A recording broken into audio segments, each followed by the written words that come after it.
Hola a todos, me da mucho gusto estar nuevamente con ustedes. Este es un programa nuevo para ustedes, pensándolo en la manera en que podamos ayudarles o proporcionarle algo de nuestra experiencia y del conocimiento de Rosalinda Cuduríez Sandoval, quien nos acompaña como todas las veces y a quien de antemano le agradezco.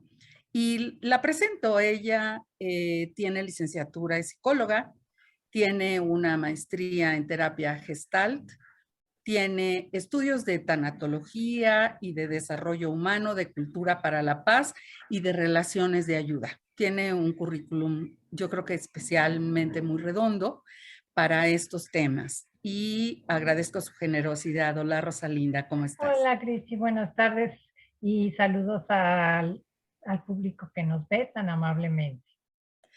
Pues mira, Rosalinda, la idea de los programas anteriores fueron enfocados a la cuestión del cáncer, que pues es muy importante porque las personas que lo padecen o lo han padecido se encuentran con muy poca información por parte de personal médico, por parte de médicos, y al mismo tiempo hay mala información y eso no ayuda ni para darles tranquilidad, pero tampoco para que puedan tomar las muchas decisiones importantes que tienen que tomar. Pero hoy vamos a iniciar una serie un poco distinta. No quiere decir que no estemos pensando en las personas que padezcan cáncer en general o cualquier otra enfermedad o cáncer de mama en especial, sino pensando en cualquiera de ustedes, en las personas que de alguna forma en el trayecto de la vida pueden sentir un momento de desasosiego, de angustia, en el que todo se les viene encima y que no saben por dónde empezar. Y a veces encontrar un hilito del que podemos jalar nos ayuda mucho a reconstruir toda la vida y nos abre los ojos hacia nuevas perspectivas que nos permiten en un futuro cambiar esa depresión, esa angustia, ese estado de ánimo bajo en un nuevo estado de ánimo donde nuestra mirada esté iluminada y en donde podamos vivir con mucho más tranquilidad y sobre todo que podremos lograr momentos de felicidad. Entonces, el tema que hoy hemos elegido Rosalinda y yo para ustedes, aunque lo hemos tratado con anterioridad, el enfoque de hoy va a ser un poquito diferente. Hoy lo vamos a tratar en un aspecto más amplio, esperando que encuentren ahí respuestas o elementos que les sirvan, uno, para poder saber si, cómo está su autoestima, saber cuándo su autoestima es baja y cómo recuperarla. O sea, no se pretende descubrir el hilo negro, no les vamos a dar una clase de autoestima en lo más mínimo, vamos a hablar en nuestras experiencias, en la de Rosalinda profesional y humana, porque ella ha tenido una historia muy cercana al dolor y al sufrimiento y además tiene toda la preparación para hablar de estos temas. Y yo voy a hablar en mi propia experiencia con el solo afán de aportarles algo que a ustedes les pueda ser útil. Y empecemos, Rosalinda, si te parece, Claro que sí, por Cristi. cuál sería esa manera o aquellos elementos focos rojos que nos podrían llamar la atención para saber que nuestra autoestima no está en el nivel que debería de estar y que probablemente esté baja y eso nos esté provocando un estado de ánimo inadecuado. Pues hay, hay varias directrices, o sea, cuando te das cuenta que es difícil tomar decisiones, cuando te das cuenta que tus pensamientos están autosaboteándote constantemente, es otra manera de que tú mismo te estás criticando, te estás juzgando, te estás desvalorizando, es un pensamiento eh, pues que te estás agrediendo, ¿verdad? Pero también cuando no tomas las decisiones correctas y sobre ti misma, sobre lo que, y las dejas pasar y entonces ahí están y tú no tomas el control de tu vida y permites que otros o la vida decida por ti. Entonces, esos serían algunos de los, porque todos decimos, pues sí, sí me quiero, sí me aprecio, sí me cuido, pero hay esos aspectos en donde continuamente te estás agrediendo mentalmente y continuamente no toman las decisiones em, pues adecuadas, asertivas para ti y para los que te rodean. Permites que otro o las circunstancias se desarrollen y tomen su curso y tú no tomas las decisiones. ¿Cuáles decisiones? Pues desde las más simples, cotidianas, hasta las más importantes. Fíjate que muchas veces vivimos tan rápido que no nos tomamos el tiempo para reflexionar, bueno, ya no digamos de quiénes somos, sino cómo estamos viviendo o por dónde estamos pasando del camino, ¿no? Y, y con el estrés de la vida, con el tener, como dices, que tomar decisiones, podemos observar entonces que si no podemos tomar decisiones o vemos que las decisiones se nos están atorando y una nos está llevando a otra y vamos por mal camino, pues es importante hacer un alto para reflexionar qué es lo que nos está sucediendo, porque muchas veces le atribuimos a la vida la mala suerte o que no somos nosotros, son los demás. Y a mí me parece muy importante un aspecto que es la humildad para reconocer qué parte de lo que vivimos es nuestra responsabilidad Claro. y qué parte es de las otras personas, porque no todo se lo podemos atribuir al entorno ni a las circunstancias y menos a las personas que nos rodean, pero tampoco, que ese es el otro lado, podemos nosotros echarnos la culpa de todo y creer, como a veces incluso algunas personas nos hacen creer, que nosotros no valemos y que en todo nos equivocamos y que lo único que hacemos es hacer tonterías.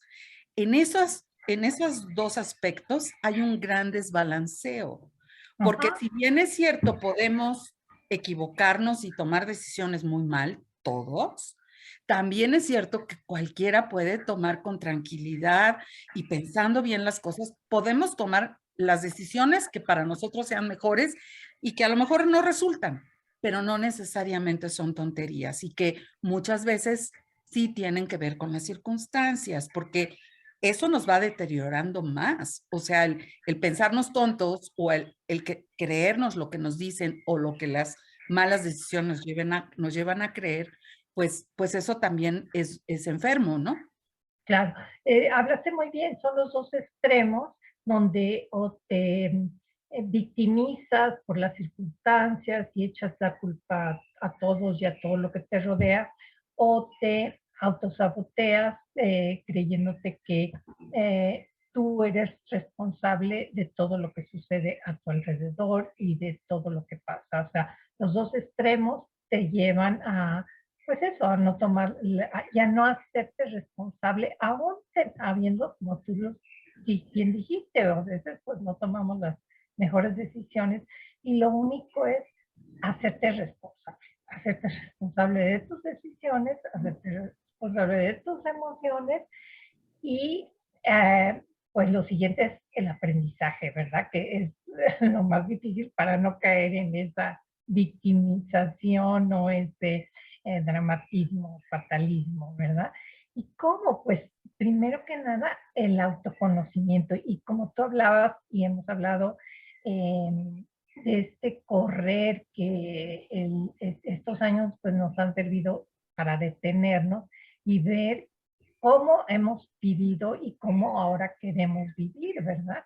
Y tomar la decisión y en ese espacio de silencio, de autoconocimiento es pues conocer de verdad qué quiero, qué he hecho hasta ahorita, qué, validar mi confianza, mi seguridad,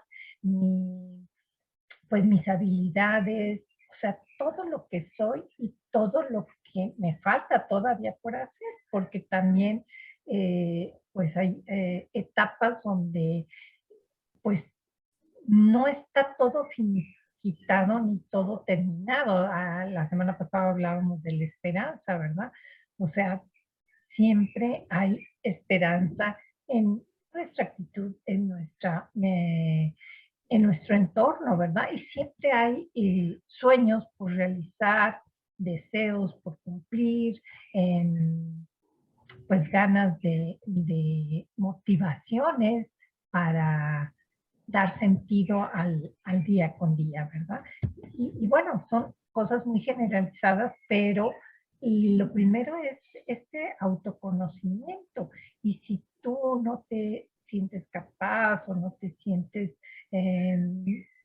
pues con las herramientas adecuadas, la mejor manera es pues el acompañamiento y el hablarlo, el expresarlo. Porque cuando estás nada más aquí con el ratoncito, con la loca de la casa dándole vueltas, pues no hay claridad, no hay eh, perspectiva, no hay alternativas. Es, pues eso, correr en un círculo como el ratoncito y darle la vuelta a las mismas preguntas, a las mismas cuestiones. En cambio, cuando lo hablas y lo pones en perspectiva, lo puedes visualizar, lo compartes con alguien, otra persona te hace ver o te refleja lo que le estás diciendo, pero desde otra perspectiva más amplia, un horizonte más, pues eso, más que abarque más cosas que a lo mejor nosotros nos cerramos. Y es de la otra parte que hablamos, de los pensamientos repetitivos y autodestructivos, o sea, y ideas, creencias que vienen desde, pues desde toda nuestra vida, ¿verdad? Con respecto a mí misma, con respecto al rol de género, con respecto a los roles que desempeño como mamá, como pareja, en fin, como tantos roles que voy desempeñando y entonces que no doy esos estándares, ¿verdad? Y ahí viene la flagelación, la desapreciación y desfiguración de lo que realmente pues soy o tengo. Fíjate que puede suceder en la vida que lleguemos a un momento en el que hayamos tomado puras decisiones malas, en el que seamos el fruto de eso que hicimos mal. Pero aún en el peor de los casos, lo que tú dices funciona.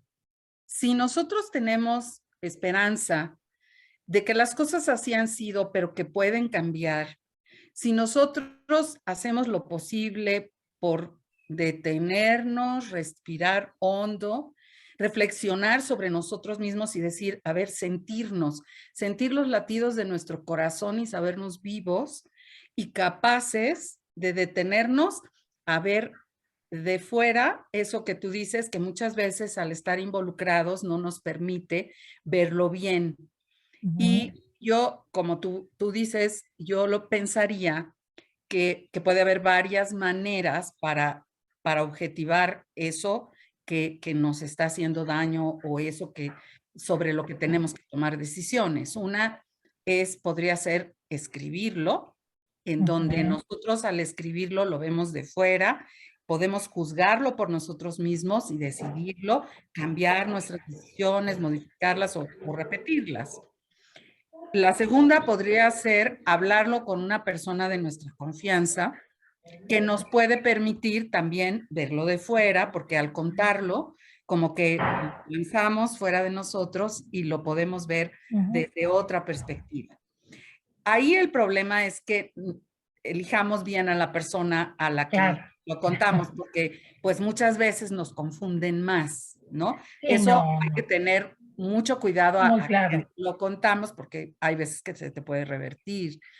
Pero una tercera forma es, si es una cuestión delicada, una cuestión complicada, que no tengamos miedo de pedir ayuda a las personas que nos acompañen y que profesionalmente nos puedan ayudar a solventar las situaciones. Pero lo importante es saber que por complicado que sea el asunto, tiene una manera diferente de vivirse, que incluso nosotras solas, si no nos sentimos en la disposición de ir con un psicólogo, con un psiquiatra o con un especialista, que lo hagamos por nosotras mismas, con paciencia, poquito a poco, quizás escribiendo, hoy un poco, mañana otro poco, releyendo, analizando, para, para ser capaces de saber de qué estamos hablando. Eso por un lado. Por el otro lado, saber que todo tiene solución en la vida, porque efectivamente solo la muerte es algo irremediable. Y a partir de que analicemos mejor las cosas con más calma, que seamos nosotros los que decidamos y que nos hagamos responsables de nuestras decisiones, también podremos voltear a vernos para saber el valor que tenemos, porque nosotros a veces no podemos vernos en el espejo. Yo te voy a contar, Rosalinda, y les voy a contar a todos que a mí siempre me ha gustado mucho bailar, mucho, mucho. Y yo creo que algo de mis antepasados, bueno, sí, mis antepasados fueron cubanos y yo creo que de ahí me, Ah, porque ahí está la raíz. me encanta, pero así me encanta. Y entonces decidí tomar clases de baile y las clases de baile eran maravillosas hasta que las tuve que hacer frente a un espejo. Me costó mucho trabajo verme en el espejo, mucho. Fue quizás la terapia más difícil que he enfrentado en mi vida. Pero conforme fue pasando el tiempo y conforme fui viéndome con, a veces con rigor, a veces con un poco más de tolerancia, poco a poco me fui acostumbrando a mi imagen, poco a poco fui aceptando y me fui aceptando a mí misma y, y fue una maravilla. Porque un día me pude ver con toda libertad, pude bailar súper bien. Al principio el maestro me lo decía, es que no te dejas llevar.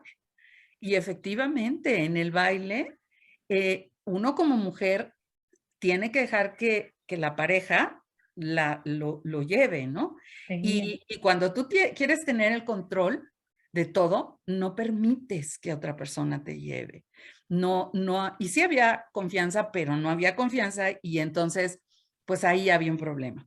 Pero finalmente me pude ver, pude aceptar, pude reconsiderar y pude soltarlo y pude bailar muy bien. Y disfruto hoy mucho más el baile porque hoy el baile es exactamente lo que tenía que ser.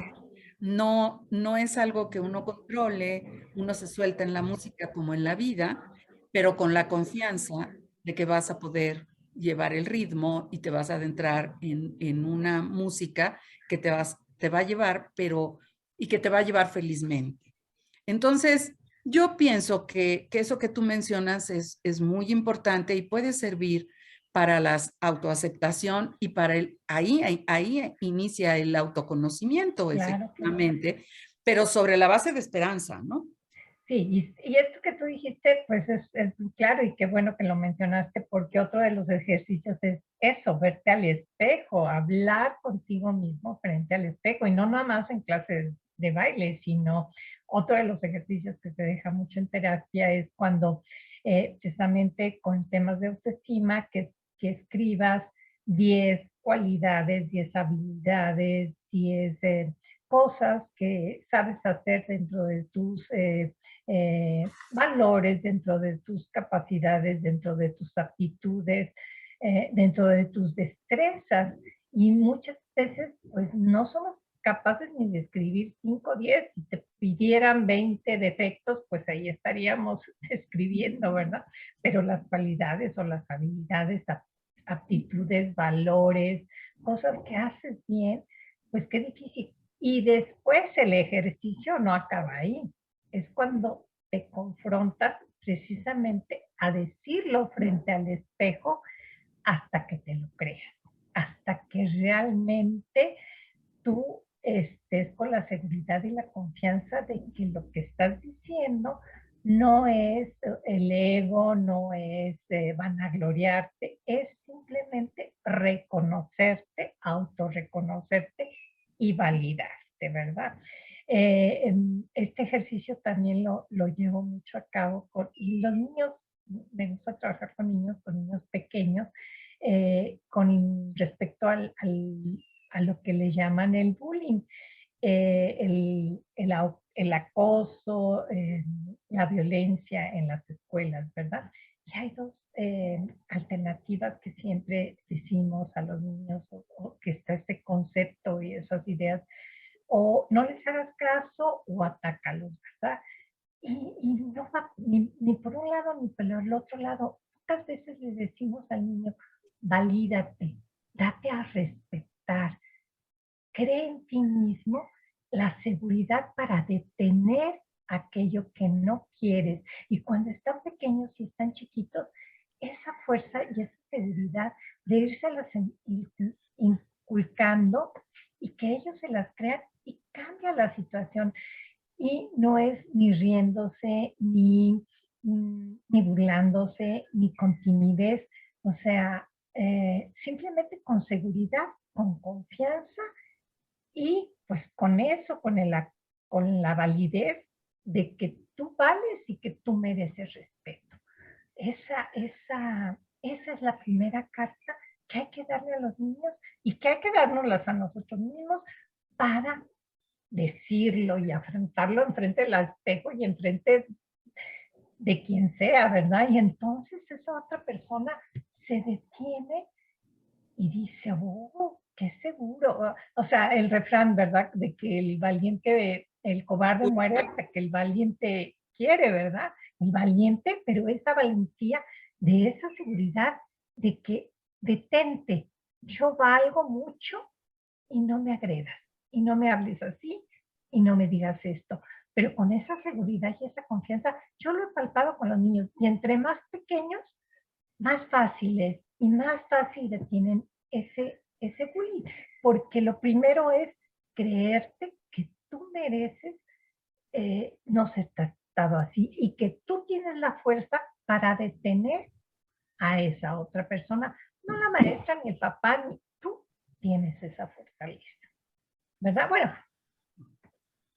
Claro, tienes toda la razón y me hizo pensar en esos muchos casos en los que mujeres u hombres, no es cuestión solo de un sexo, eh, a los que se les repite constantemente, tú no vales, todo lo que haces lo haces mal, no sirves para nada, cuando a una persona o a un niño inclusive o a un adulto o a un adulto mayor se le está repitiendo constantemente la misma cantaleta, pues efectivamente llega un momento en el que empiezas a creer que lo que te están diciendo es cierto, porque además, pues seguramente las cosas te salen mal.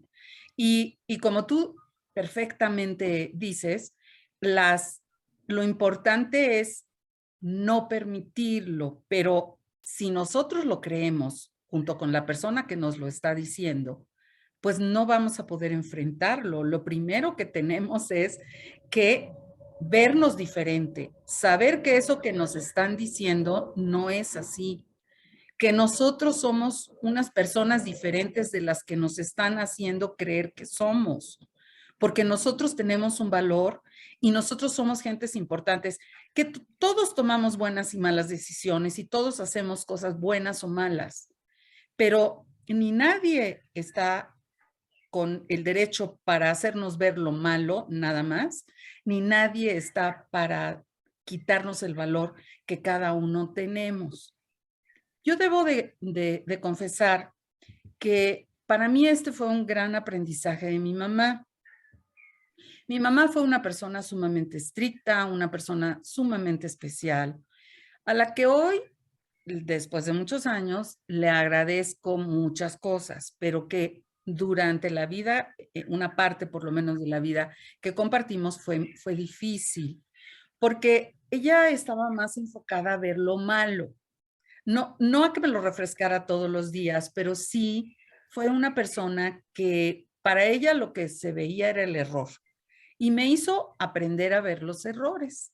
Y luego yo fui mamá y luego pues yo aprendí a ver los errores de mis hijos como era perfectamente normal, pero un día descubrí que junto a los errores de mis hijos había grandes aciertos y que en esos errores había circunstancias que yo no conocía y que había que tomar en cuenta. Y de ahí pasé a mis propios errores y a mis propias circunstancias, incluso a las de mi mamá. Yo comprendo hoy por qué ella fue como fue. No, no voy a decir que lo disculpo, sino que lo entiendo perfectamente y agradezco el aprendizaje. Y de ahí pasé a darme cuenta que de mis errores, que eso es inevitable cometerlos, también tenía yo que tomarlos no tan estrictamente para condenarlos, sino que era posible considerar las circunstancias que me habían llevado a esos errores. Y de ahí también me permitió comprender que lo que yo juzgaba que no me gustaba o no era bueno en mi mamá, pues también tenía su propia circunstancia, su propia historia, y se volvió una historia de amor y una historia de tolerancia y una historia de mejor entendimiento entre todos nosotros y en lo personal, en tranquilidad, porque lo que aprendí es que lo bueno y lo malo es un equilibrio. Y entre los errores y las acciones buenas, también hay que guardar un equilibrio y no podemos olvidar eso que es el contexto, porque cada persona tiene su propia manera de ser y de ver las cosas, nunca lo debemos de olvidar. Nosotros mismos tenemos una manera de verlo distinto. Entonces, cuando nos están diciendo todo el tiempo que lo hacemos mal, pues muchas veces es cuestión de aclarar y decir desde qué perspectiva lo estamos viendo. Y como tú dices, con respeto, pero con mucha seguridad, defender nuestros puntos de vista, malos o buenos, son nuestros. Y si tenemos que aprender, pues de los errores es la única manera que yo conozco cómo se aprende, cómo realmente se aprende, ¿no? Sí, y realmente, pues esos ideas o esos pensamientos que te llevan a autocriticarte, a desvalorizarte, pues vienen mucho de la infancia, de esas imágenes de autoridad donde, o esas personas que conviviste, compañeros, donde te expusieron, donde te avergonzaron, donde te etiquetaron, y entonces continuamente estás repitiendo, o bien que viene de una personalidad muy perfeccionista, muy estricta, porque a veces, pues no, los ambientes son distintos, pero tú mismo hay una rigidez y hay una exigencia propia hacia cómo se deben hacer las cosas, hacia cómo me debo de comportar. Puede ser externo o interno, y entonces de ahí vienen esas creencias, esos pensamientos que hay que romperlos, que hay que pararlos, que hay que detenerlos. Hay muchas técnicas. Una muy sencilla es primero obsérvalos, escríbelos en una libreta, date cuenta cuáles son esos pensamientos, cuáles son los que no te llevan a ningún lado, que te están destruyendo, analízalos, de cuán repetitivos son y después pon una señal, haz una marca, haz una pauta de si eres kinestésico, si eres visual, si eres auditivo, y tú dices, ay, soy auditivo, entonces cada que vengan estos pensamientos, alto, detente. Si eres kinestésico, suena los dedos, da una palmada, una golpe en la pierna y vuelve para detenerlos. O si eres visual, visualiza un poco rojo, un semáforo. Y no es fácil, no es fácil romper algo que ya vienes cargando, acarreando, pues desde tu personalidad o desde la infancia. Y también, pues otro paso del proceso es sanar esas heridas, porque no nada más es lo detengo, tienes que ahondar en eso que, como tú bien lo dijiste, de releer la historia de esa persona, releer tu propia historia, hacer diferentes dinámicas, ejercicios para terapéuticos para romper y sanar. ¿Cómo sanas? A través del perdón. Claro, hay que tocar la herida duele, la herida lastima, la herida pues puede ser profunda, entonces que no te dé miedo tocarla. ¿Para qué la vas a tocar? ¿Para qué de echarle más limón a la herida? No, para sanarla, para curarla, con la técnica o con la perspectiva que quieras dentro de las ramas psicológicas, cognitivo-conductual, psicoanálisis, gestal, eh, psicología espiritual, la que tú quieras elegir o la persona que quieras elegir, pero sana esa parte para ir sanando tu, tu autoconcepto, ir cambiando tus pensamientos e irte pues validando lo que sí eres, lo que sí has hecho. Y como tú bien dices, aprender de los errores, porque pues todos nos equivocamos y nos equivocamos al educar, nos equivocamos cuando fuimos educados por conceptualizar a un maestro, a los padres, a las imágenes de autoridad que nos destruyeron la vida, que no, bueno, ya es mi responsabilidad tomar las riendas de mi vida y dirigirme hacia donde quiero dirigirme, teniendo ese autoconcepto, esa autoestima con seguridad y con confianza. Y también en esos recuerdos, otro ejercicio muy bueno es, así como recordamos pues esas etiquetas, esas veces que nos avergonzamos, también recordar cuando fuimos triunfadores, capaces, cuando salimos airados de una situación, por muy y no es porque hayas ganado la medalla o hayas conquistado el Everest, pero simplemente hayas detenido a alguien, hayas puesto un límite, hayas dado tu valor, hayas ganado en alguna circunstancia de la vida, ser reconocido, ser volteado a ver por tus propios esfuerzos, por tus propios méritos ante un amigo, ante un compañero, ante una misma persona de autoridad, pues ahí retomar esa seguridad y esa confianza. Y es donde digo, ¿cómo? Ya sea escribiendo, ya sea hablándolo, pero como tú bien dices, con una persona que te sepa escuchar. A veces no es necesariamente un psicólogo, pero es una persona especializada en escucha. Ahorita, cuando tú mencionaste, yo tomé un diplomado en relación de ayuda. ¿Qué este diplomado qué te lleva? A ser una escucha activa, a saber escuchar y acompañar a una persona sin juzgarla, sin criticarla, sin guiarla, simplemente estar con todos tus sentidos para la otra persona y ir captando qué sí te ha dicho de positivo para ir guiándole y reflejándole lo que sí sabe hacer, lo que sí puede hacer y lo que ella no ha visto en ese túnel donde está dirigido nada más al, a los errores, a los fracasos, a las decepciones, ¿verdad? Sí, totalmente, Rosalinda. Yo pienso contigo que ser escucha es muy difícil. Por lo menos a mí me ha sido muy complicado en la vida y reconozco que con mis hijos me costó mucho trabajo porque uno como madre quiere lo mejor para ellos o para los papás, ¿no? Para la gente que tú quieres. Entonces, cuando empiezas a escucharlos, se te vienen a la cabeza millones de palabras y millones de consejos y millones de ideas para proponerle. Y entonces resulta que el otro pobre lo único que quiere es que lo escuches. No quiere que le digas qué hacer, no necesita que le digas qué hacer.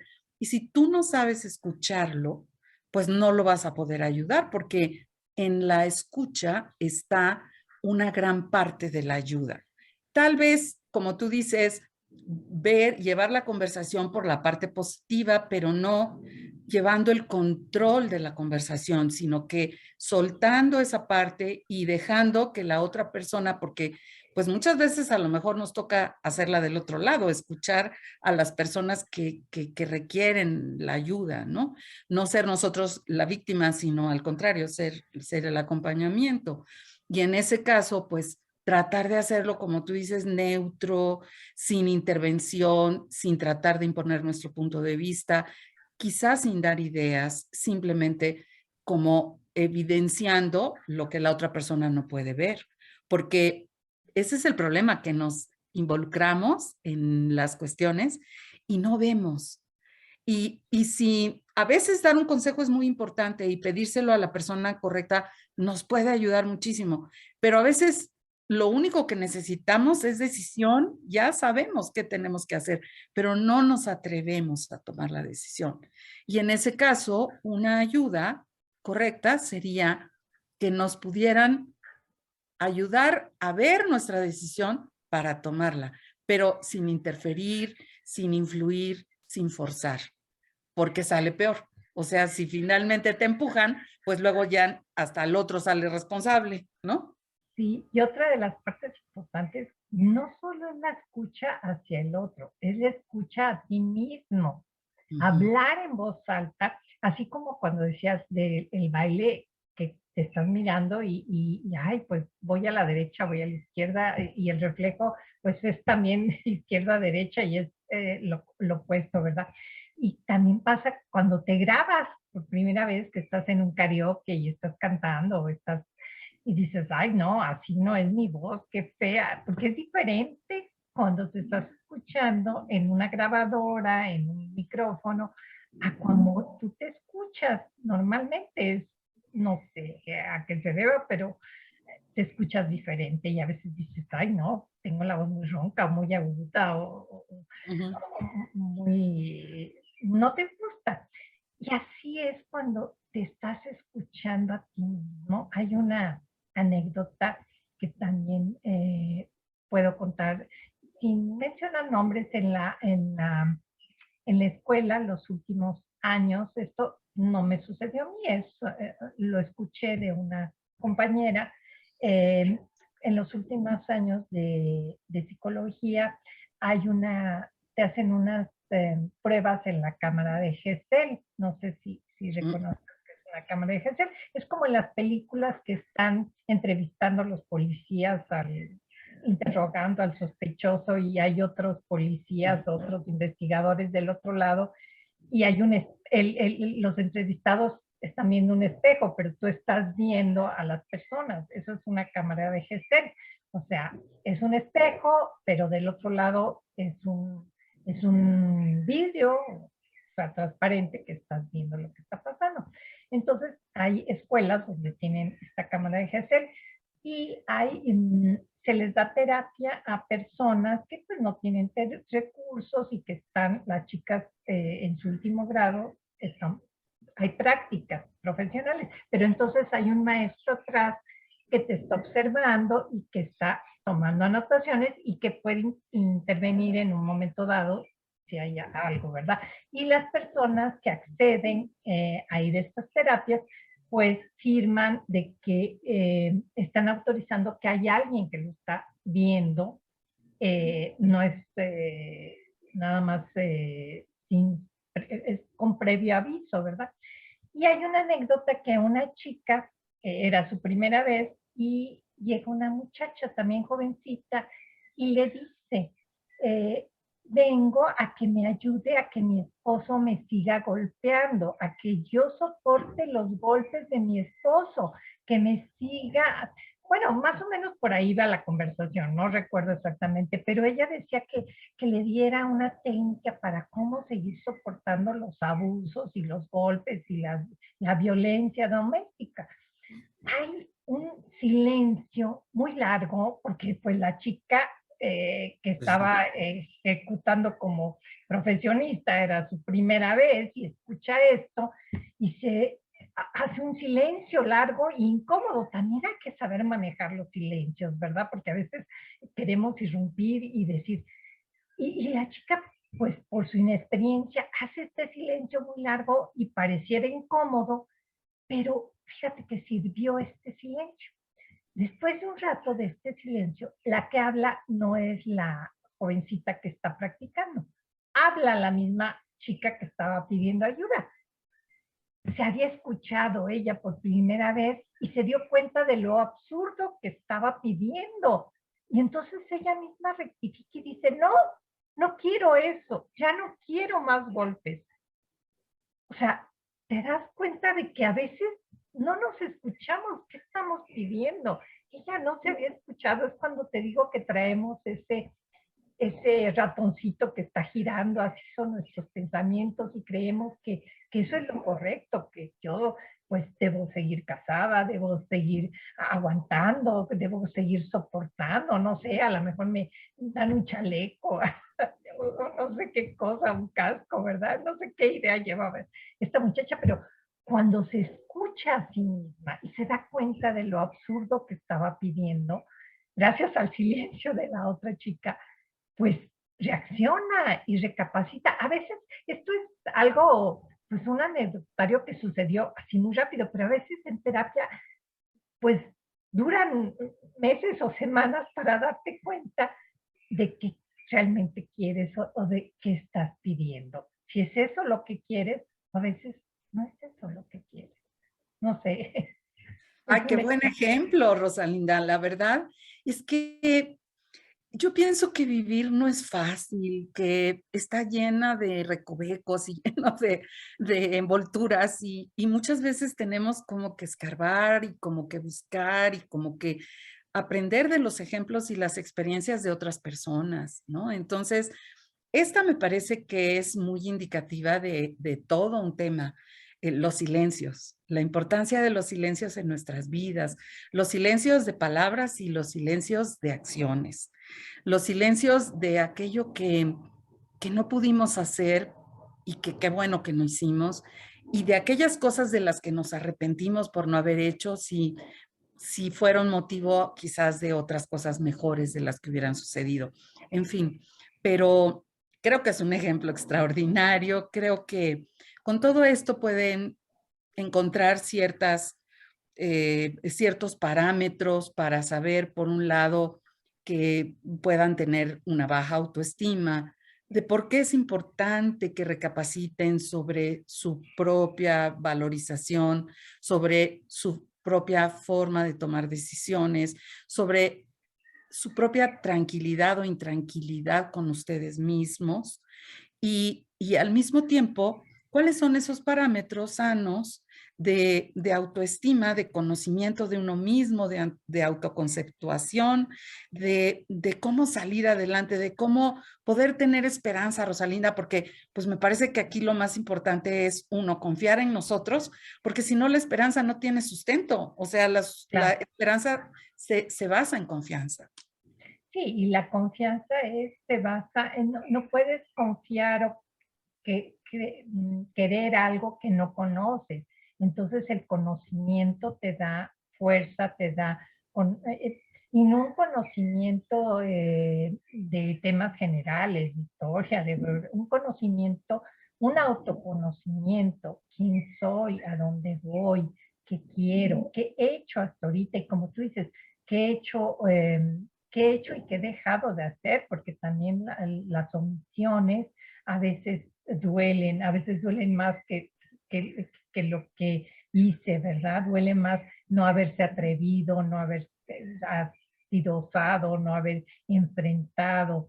Y hay mucha gente que escucho que le dicen, ¿tú no te arrepientes de nada? No, yo no me arrepiento de nada. Claro, hay muchas cosas de lo que hay que arrepentirse, pero no para vivir cargando ese lastre, sino para perdonarte, el autoperdón también, y para reconocer que eso no me hizo, no me llevó a ningún lado. Y aprender de aquello, ¿verdad? Porque vanagloriarse, no, no me arrepiento de lo que hice o dejé de hacer. Claro que hay muchas cosas, ahorita tú lo dijiste como mamá, hay muchas cosas que dices, ay, no debí de haber hecho, o no debí de haber, porque lo primero que decimos, ay, no, es que yo cuando sea grande, no, y no voy a ser como mi mamá, y luego nos estamos escuchando igual, ay, esa voz ya la recuerdo, ¿verdad? Eso, porque pues aprendemos de la experiencia, pero pararte y detenerte y decir, bueno, estoy haciendo lo que quiero hacer o estoy repitiendo patrones que, bueno, pues ahí los traigo y necesito refrescarme, necesito autoconocerme para autodirigirme y cambiar ese rumbo, ¿verdad? Pues ya lo hice, eh, Exacto.